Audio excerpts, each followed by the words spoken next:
O pastor Marcos Júnior, ele que é pastor da Igreja Adventista do Sétimo Dia, compartilha para a igreja um sermão profético que todo adventista precisa ter esse conhecimento. Presta bem atenção porque ele dá detalhes importantes da profecia. Eu convido você a ficar até o final da mensagem. Acompanhe neste exato momento e o link da mensagem completa está aqui na descrição para que você possa acompanhar na íntegra. Presta bem atenção. Vamos lá? Que diz aí, com quem se prostituíram? Quem que se prostituiu com essa meretriz?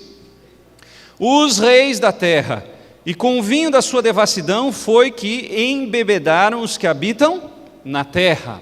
Então aqui há uma união do poder religioso e também uma distinção. Poder religioso é uma coisa, poder político é outra.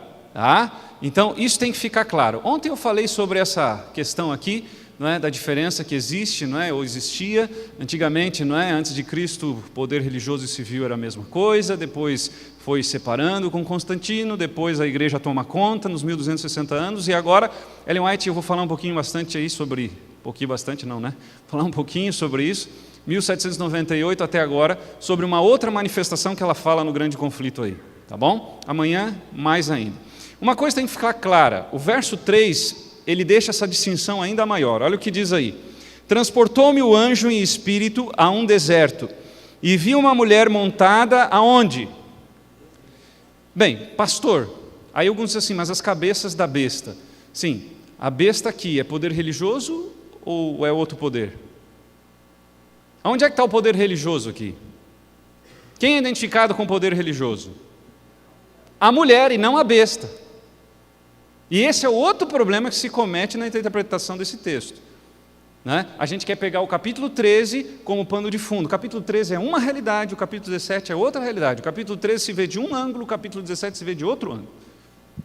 Ok? Então, aqui você tem poderes distintos. A mulher montada numa besta escarlate.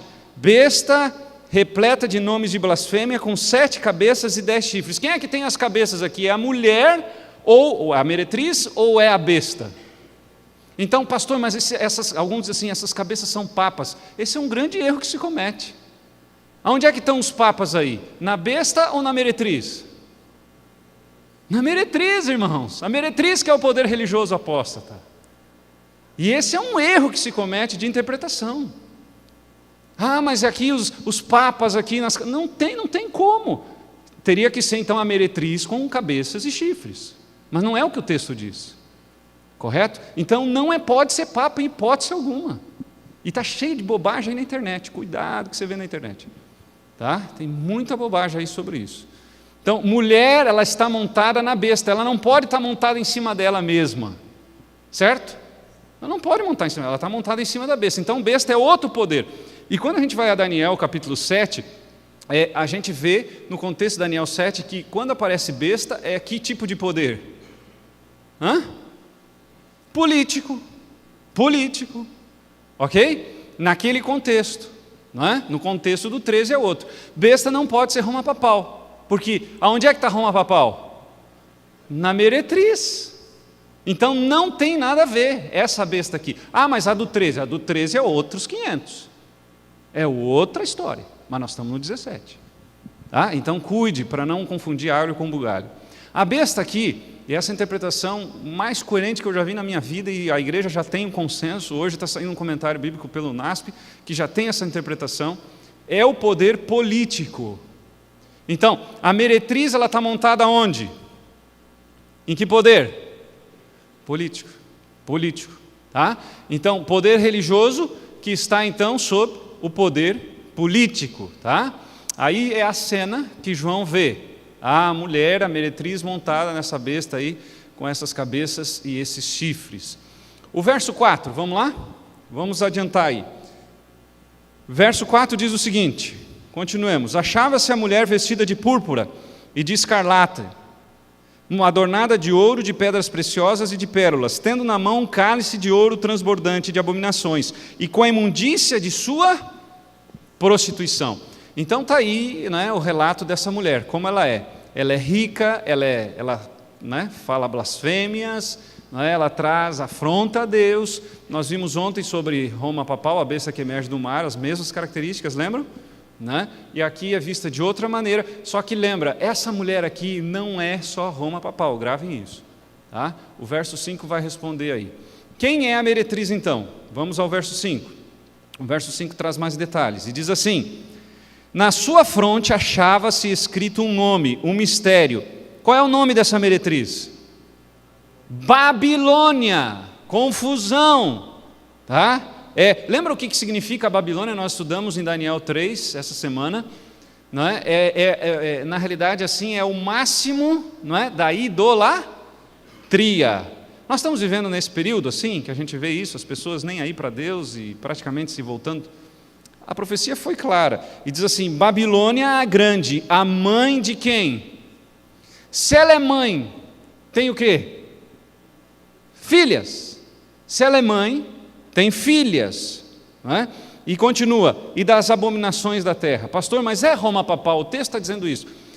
Está certo, o texto está dizendo que é, mas não é só Roma papal. É Roma papal e todo o protestantismo apostatado e todas as demais heresias que vão contra a palavra de Deus.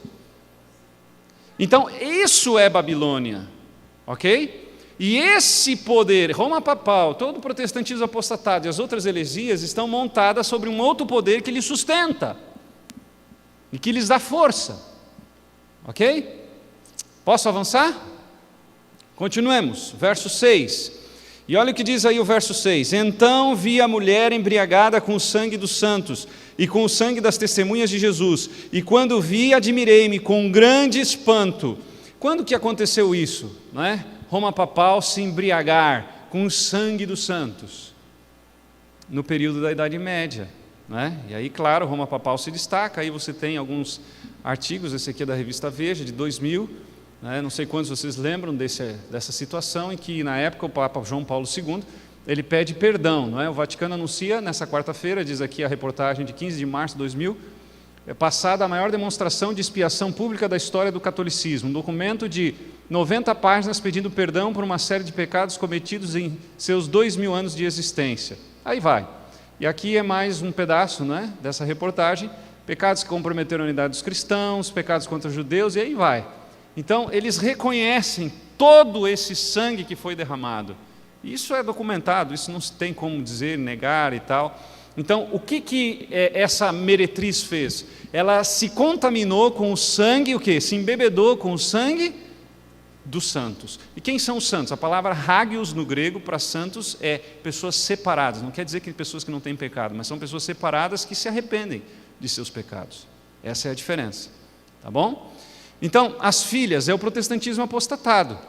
O que é o protestantismo apostatado? Todas as igrejas que, de alguma maneira, negam a Bíblia ou os mandamentos de Deus. Por exemplo, existem igrejas que negam um dos mandamentos de Deus, por exemplo, dos 10? Existe ou não existe?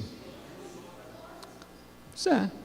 Então, toda a igreja que nega os princípios de Deus se contaminou com os reis da terra, se relacionou com os reis da terra, e com isso vendeu os princípios em nome de poder, de dinheiro, de fama, de posição, não é, de destaque, seja lá do que for, ok? Aqui algumas reportagens, vou passar rápido, dessa junção clara que existe entre Roma papal e as igrejas que se corromperam. Aqui é uma reunião que houve algum tempo atrás, não é? Eles assinam um acordo então contra a escravidão, e você vê os líderes, uma foto inédita, não é inédita não, várias vezes aconteceu, mas essa aqui é uma que mais se destacou, não é? De vários líderes de várias denominações do protestantismo apostatado junto com Roma papal, não é? Então você vê isso de maneira clara. Vamos ao verso 7 agora, tá? E a gente vai ficar um pouquinho mais no verso 7 aqui. Diz assim: o anjo, porém, me disse: por que te admiraste? Dir-te-ei o mistério da mulher e da besta que tem as 7 cabeças e os 10 chifres, e que leva a mulher. Então agora começa a desvendar quem é essa besta, porque até então a meretriz nós já sabemos. Quem é a meretriz? Recapitulando. Vamos lá, Roma papal, protestantismo apostatado e todas as demais heresias, tá? Que existem por aí, que falam em nome de Deus e tal, mas não é de Deus. Ok? Agora, o mistério da mulher e da besta. Primeiro vamos identificar quantas bestas tem no Apocalipse. Me ajudem aí, vocês são estudantes da Bíblia. Quantas bestas tem no Apocalipse? Uns disseram 4, outros 2. Alguém mais arrisca? Quantas bestas tem? Vamos tentar lembrar. Ontem nós vimos 2. Quais foram as que nós vimos ontem? Do mar e da terra. Tá? Beleza. 2 é certo. Tem mais alguma diferente dessa? Dessas, porque elas se repetem nos textos aí. Mas tem mais alguma que tem uma característica diferente que não é do mar e nem da terra?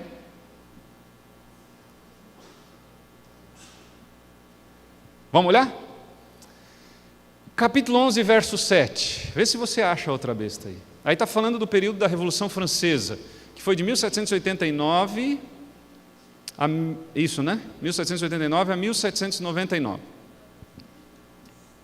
Qual é aí? Apocalipse 11, alguém já falou aqui. 11, 7. Besta do abismo. Então, quantas bestas nós temos no Apocalipse até agora? E são essas 3, não tem mais. Então, existe a besta do mar, a besta da terra e a besta do abismo. Tá? Oi? É a besta da terra. Lembram? E a do mar, Roma papal.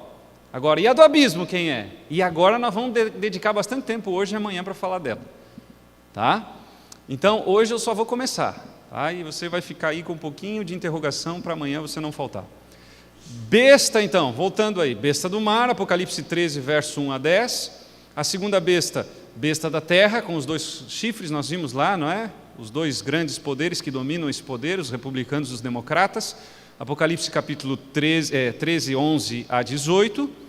E aí você tem aí, se repete, Apocalipse 14 fala de novo da besta do mar, o 16 também fala da besta do mar. Aí o capítulo 17 apresenta uma besta que surge do abismo. É outra besta, não é a mesma. Então não é Roma papal e não é os Estados Unidos da América. Mas quem é então, pastor? Amanhã você vai ver. Tá bom? E aí o capítulo 19 repete aí, não é? As bestas, não é? Na grande maioria, referência à besta do mar. Então, quem é a protagonista aí? A protagonista é a meretriz que está sentada sobre esta besta que surge do abismo. Algumas questões aqui para a gente comparar. Vamos ver as bestas então? Olha só, no capítulo 11, verso 7, aparece a besta que surge do abismo. No capítulo 12, 3, nós temos o dragão. E aí eu mostrei para vocês as características semelhantes à besta do mar, não é? De maneira muito clara. Nós vimos ali, não é? Vermelho, 7 cabeças. Nós vimos aqui que, né? Onde é que está? 7 cabeças aqui, não é? Escarlata e tal, e algumas coisas interessantes aí. Veja que tem muita coisa em comum. A besta que surge da terra, 2 chifres parecendo cordeiro, mas falando como dragão. Então, quem é que deu autoridade para a besta do mar? Você lembra? 13:2. Quem deu autoridade? O dragão. E quem é que dá autoridade para a besta da terra? O dragão. Tá? Ele está por trás de tudo. Ok? Lembram da questão do domínio da terra? Deus, ele deu domínio para Adão e Eva, Gênesis 1, 26, e eles entregaram o domínio para quem? Só recapitulando. Para Satanás, Gênesis 3. E aí por isso que Jesus, então, reconhece ele como príncipe deste mundo. Só que Cristo na cruz resgata o domínio. E ele só vai, então, tomar conta desse planeta depois do milênio. Ok? Então aqui algumas características, tá? São muito parecidas, semelhantes. Mas vamos para o 11 agora. Para a gente entender o 17, nós precisamos entender o 11, porque se fala da mesma besta. Veja, dá uma olhada no verso 8. Eu vou estudar mais amanhã, mas só por curiosidade.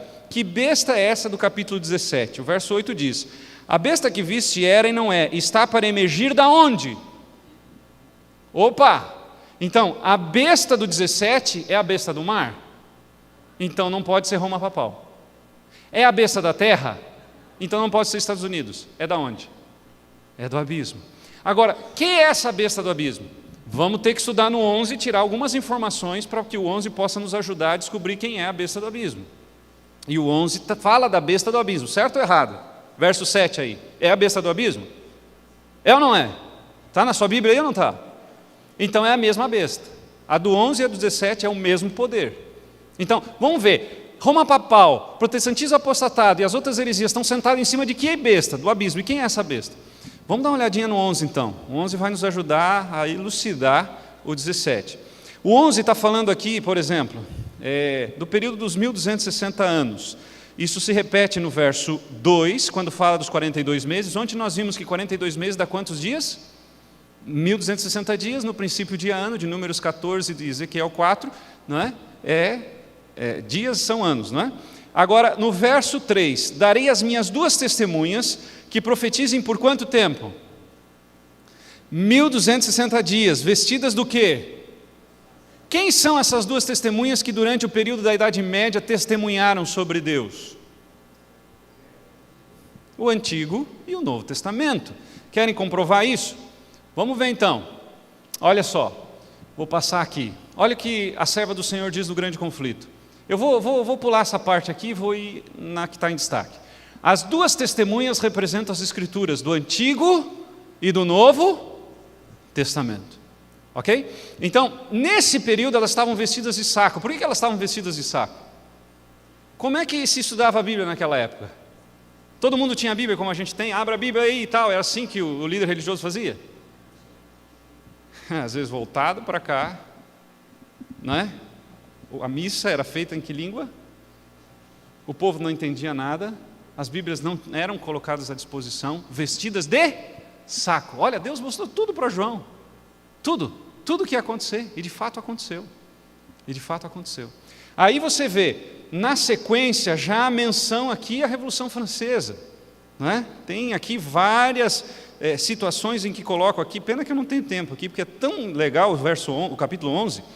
Eu vou pular aqui, diz assim, verso 6. Eles têm autoridade para fechar os céus, para que não chova durante o dia e tal, tem autoridade, estou pulando, sobre as águas. Verso 7, quando tiverem então concluído o testemunho que devem dar, a besta que surge do abismo pelejará contra elas e as vencerá. E o quê? Matará. Continuando, e o seu cadáver ficará estirado na praça da grande cidade, que espiritualmente se chama Sodoma e Egito, onde também, não é? O seu Senhor, que diz aí, foi crucificado. Então, vejamos algumas coisas aqui. Deixa eu mostrar o que o Espírito de Profecia nos fala. E aqui vai explicando o capítulo 11. Olha só que interessante. Um pouco antes de 1798, que terminou os 1260 anos, algum poder de origem e caráter satânico se levantaria para fazer guerra à Escritura Sagrada. Que poder que fez guerra contra a Bíblia, que queimaram Bíblias em praça pública, em assembleia, disseram que Deus não existe, declararam que Deus não existe lá na Assembleia Francesa, não é? Quem fez isso? E na terra em que o testemunho das 2 testemunhas de Deus deveria assim ser silenciado, manifestar-se-ia o quê? Presta atenção nessa palavrinha. O ateísmo de Faraó, a licenciosidade de Sodoma. Continua Ellen White explicando o capítulo 11. Quando acabarem e estiverem acabando o seu testemunho, a Bíblia, o Antigo e o Novo Testamento, período em que as 2 testemunhas deveriam profetizar vestidas de saco, finalizou-se em 1798. Aproximando-se elas do termo de sua obra em obscuridade, deveria fazer guerra contra elas o poder representado pela besta que sobe. Que besta é essa? Em muitas das nações da Europa, os poderes que governaram na igreja e no Estado foram durante séculos dirigidos por quem? Por intermédio de quem? Satanás estava por trás do papado. Essa é a mensagem do terceiro anjo, que eu e você temos que pregar. Quem são os anjos ali de Apocalipse capítulo 14? Quem são os anjos? O movimento milerita. E depois, na sequência, a igreja adventista do 7º dia. E nós não temos que ter medo disso. Só que às vezes a gente não prega. A gente está falhando com a missão que Deus nos deu. Ok? Continua. Aqui, porém, se faz referência a uma nova manifestação. Nova manifestação, nesse período aqui, do poder satânico. É como se acontecesse mais ou menos assim. Por muito tempo, Satanás esteve no banco do carona e ele foi dirigindo os reis e os papas. E ele foi coordenando e dizendo o que é. E ali fala de maneira clara sobre o papado. Dirige, vai para cá, vai para a esquerda, vai para a direita e tal. Só que a partir, um pouquinho antes, aí de 1798, culminando com a Revolução Francesa, ele muda a estratégia. E ele passa agora a usar um outro poder. E Ellen White fala de maneira clara aqui nas próximas citações. E olha o que ela diz. Fora a política de Roma, sob profissão de reverência para com a Bíblia, conservá-la encerrada numa língua desconhecida. Que língua era essa? O latim.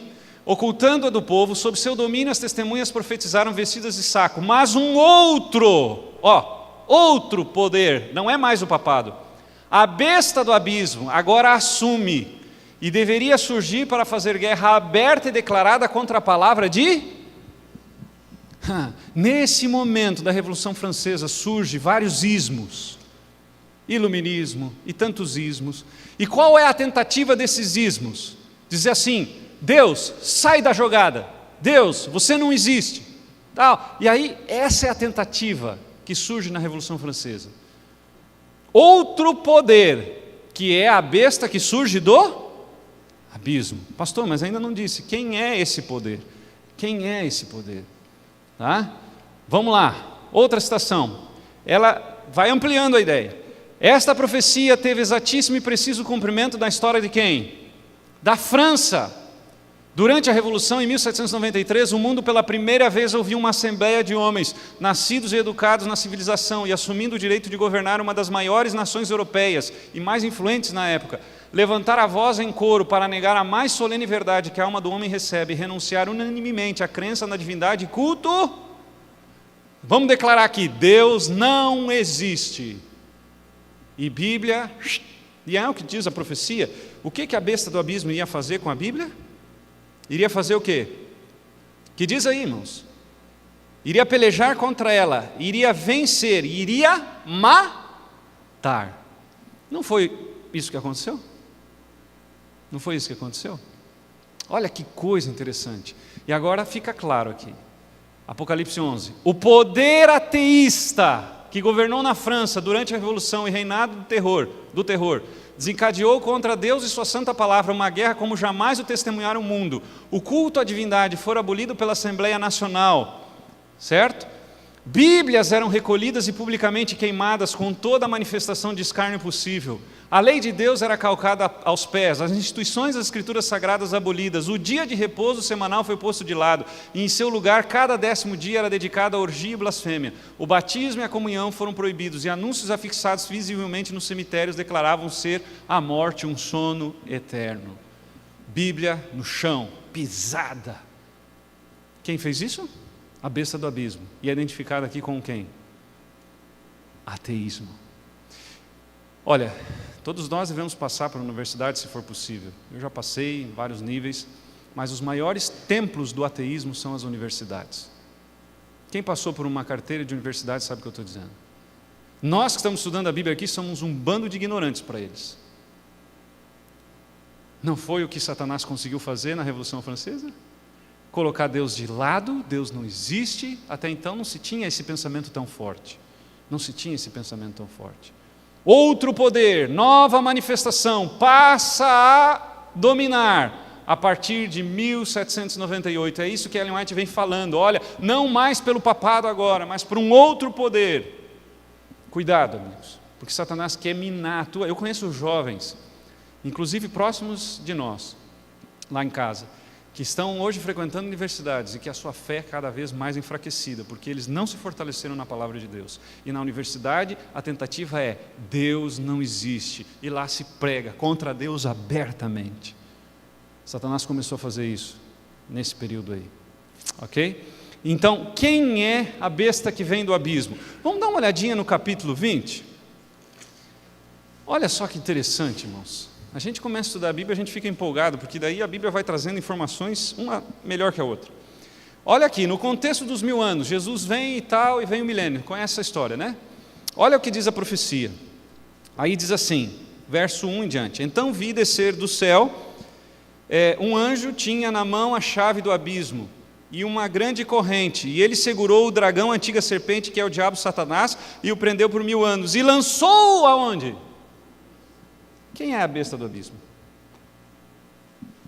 Ellen White identifica como ateísmo, e está certo. Mas quem de fato está por trás? A meretriz está sentada em cima da onde? Voltando ao capítulo 17, a besta do abismo, verso 8. Está sentada em cima da onde? Do ateísmo, mas de fato em cima do próprio diabo. Essa é a besta do abismo. Tá bom? Antecipei o que eu ia falar ontem, né? Não devia ter falado. Mas tá bom, agora já foi. Olha só o desenvolvimento do ateísmo. Tá? Algumas informações só para a gente relembrar, talvez você já estudou bastante isso. Né? O ateísmo existe antes de Cristo, e aí tem vários personagens que se destacam aí. Tá? Aí esse período é o período, então, onde a Igreja Romana domina, dos 1260 anos, ela põe, tira rei, faz o que quer. Lembram que eu falei ontem que a grande tentativa da Igreja Romana hoje é voltar a ter o poder desse período, lembram? E isso vai acontecer quando os Estados Unidos der as mãos e der o poder, né, de fato, que ela tanto busca hoje para ter esse poder que tinha, que era tremendo naquela época, que hoje não tem mais. E quando isso acontecer, o desfecho final vai acontecer, porque daí vem, nós estudamos ontem o decreto de morte, o decreto dominical, né, acontece tudo quando elas se unem, né, o poder religioso e o poder civil. Aí você vê a citação que nós já lemos, né, da nova manifestação que vai acontecer um pouquinho aqui, ó, nesse período, por volta de 1798, Ellen White fala sobre isso, que aí então você vê o ateísmo surgindo através da Revolução Francesa, né, 1789 a 1799, e aí então explode contra Deus e contra tudo que se levanta em nome de Deus. E aí outros ismos surgem, veja como Satanás é esperto, ele vai então minando vários ismos nesse período. Né? Evolucionismo vai minando aí outros ismos, né? Você tem aí vários personagens que se destacam nessa época, e aí a coisa vai cada vez apertando mais, aí você vê marxismo e vê tanta coisa acontecendo aí em nome, não é, de um mundo melhor. Olha só, isso aqui eu encontrei, na realidade nem fui eu, quando eu trabalhava na outra associação, um obreiro bíblico um dia me mandou um e-mail, e ele disse assim: pastor, olha o que eu encontrei aqui na Antônio Carvalho com a Bento Gonçalves. Uma propaganda do ateísmo, né? Somos todos ateus com os deuses dos outros. Eu peguei o site, comecei a ler, é uma religião, né? Oi? Ele entra nesses ismos aí. Eu não vou me deter muito aqui, porque tem uma profecia que fala, né, dos espíritos de Ram ali, algumas coisas mais. Infelizmente essa semana, mas quem sabe para outra semana, em outro momento a gente pode se deter. Mas a Bíblia fala sobre o espiritismo de maneira clara, tá? Ok? Aqui nós já vimos isso aqui, essas características. Então, quem é a besta do abismo? Ateísmo, sem dúvida alguma. Mas não só o ateísmo, é o próprio diabo, não é? E aí que se manifesta nessa nova, porque aqui diz, ó, nova manifestação do poder satânico. É como se mais ou menos acontecesse assim. Até 1798, Satanás estava no banco do carona, e aí, nesse momento, em 1798, o papado estava dominando, que foi de 538 a 1798. Antes disso, eram os reis. Foi Nabucodonosor, na Babilônia, aí você tem os Medos e Persas, Dario e Ciro, você tem na Grécia Alexandre o Grande, você tem em Roma vários, né, imperadores. Então, ele está ali no banco do carona e os reis, e ele está aqui, vai lá, faz isso, faz aquilo e tal. Um exemplo, uma ilustração. Só que quando chega esse período que fecha os 1260 anos, quem é que passa para o banco do motorista? O próprio. Ele não está mais coordenando. Agora ele pega o domínio do mundo e ele mesmo começa a dirigir. E eu estou dando uma ilustração, não sei se ajuda ou pior, tá? Mas para mim, pelo menos, eu acho que fica mais fácil de compreender. Então ele mesmo agora dirige dentro dos limites que nós vimos que Deus estabeleceu. Ele está dentro da caixinha, ele não pode fazer mais do que aquilo que Deus permite. Ok? Mas é ele que dirige, por isso que Cristo reconhece em João que ele é o príncipe deste mundo. Ok? Então, ele mesmo está aí dominando, nova manifestação. Ok? Outro poder. Tá? Aí, poder diferente da mulher. E aí eu termino, porque amanhã a gente continua o resto do capítulo. Tá bom? Ficou claro aqui? Tá? É bastante conteúdo, tá? É um desespero aqui, tá? Não precisava de uns 2 dias só para essa parte aqui. Muito bem, que Deus te abençoe. Só lembrando que o link da mensagem completa está aqui na descrição, tá bom? Convido você a deixar o like, porque é importante para que esse conteúdo alcance mais pessoas. Convido você a se inscrever, comenta aí, compartilha e que Deus te abençoe em nome de Jesus.